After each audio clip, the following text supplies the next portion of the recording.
Welcome to my review of Saint Maud, directed and written by Rose Glass and starring Morfydd Clarke. I hope that's how you pronounce it. A film that is kind of disturbing, so let's talk about it. We follow a former nurse who now is a private carer who becomes increasingly obsessive with saving her dying patient. This film started making rounds last week. Everyone was talking about it, everyone was saying how awesome it was, and I was perfectly satisfied with this film. While you might not count me as the biggest fan of it, you can certainly count me as a fan, because Saint Maud is a type of slow-paced horror that I love. It's a type of slow-paced horror that doesn't satisfy with itself with just jump scares and with big noises and loud scoring and the obvious things that you might expect from a run-of-the-mill horror. This is a slow-paced horror that takes into who the character is, what her beliefs are, and what is going on inside her mind. It creates generally frightening atmosphere with some stunning visuals and Morfydd Clarke's performance.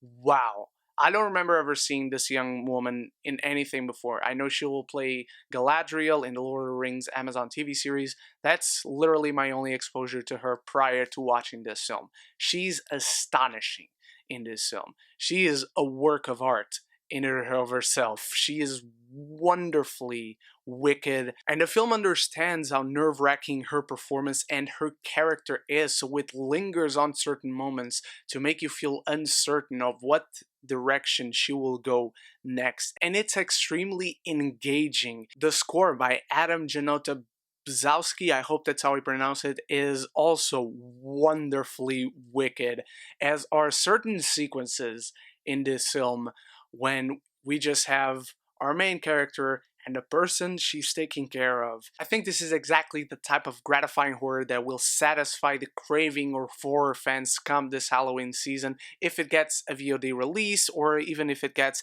a theatrical release in the States, which I hope it does for everyone to see it.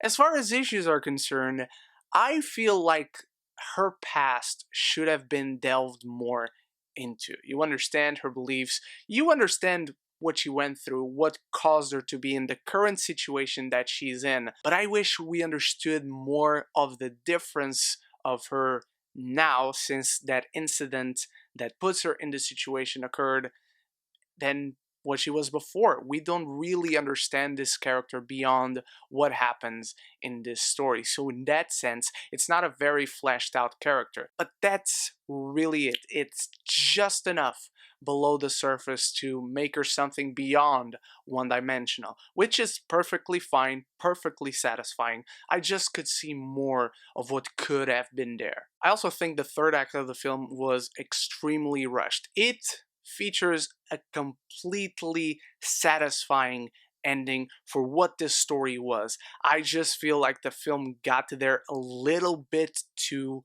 fast. One decision that she makes, and then boom, it's the end of the film 2 scenes later, and I just felt like I wanted more, I needed more, the film deserved more. For its starring performance, the atmosphere it creates, and its chilling score, Saint Maud is bound to satisfy every horror craving you might have, especially this year, which we're very limited on movies as a whole, and even in horror. It's not my favorite horror of the year. For that, I still recommend Possessor, but without a shadow of a doubt, this is a recommendation. This is a really, really good movie that I really enjoyed.